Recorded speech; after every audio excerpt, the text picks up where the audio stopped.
Et nous sommes le 4 juin, à 2 jours de la commémoration du D-Day. Europe 1 continue de vous faire revivre le débarquement. Les 80 ans du débarquement. Nous célébrons ensemble la victoire de la paix et de la démocratie. Semaine spéciale sur Europe 1. Voilà, elle restera à jamais la première Française libérée par les Alliés en 1944. Arlette avait 4 ans à cette époque. Elle vivait à Bénouville, au-dessus du café tenu par son père. 23h16, le 5 juin 1944. Les premiers parachutistes anglais posent le pied sur le sol français. Objectif, le pont de Bénouville. Oui, le fameux Pegasus Bridge.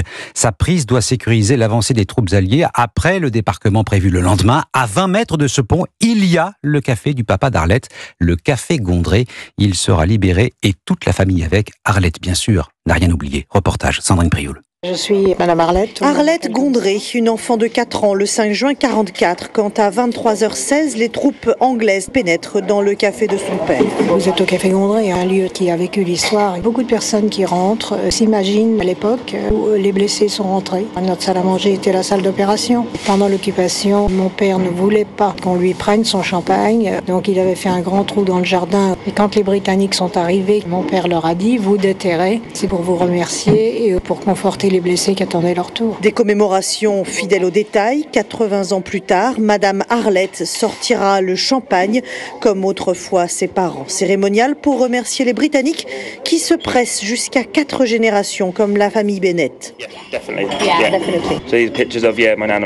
Bien sûr, nous serons là demain soir, raconte fier et ému le petit-fils du vétéran qui vous montre des photos noir et blanc. Lady Arlette et William Bennett, décédés l'an dernier. Pour eux, j'étais la petite enfant qu'ils avaient connue et on a grandi ensemble. Derrière son comptoir d'hommage en interview, la doyenne se prête volontiers au récit, viscéralement attachée, dit-elle, à perpétuer l'histoire. Un reportage de la correspondante d'Europe 1 dans le Grand Ouest, Sandrine Prioul. Voilà, le débarquement est à revivre également avec le podcast d'Europe 1 Studio.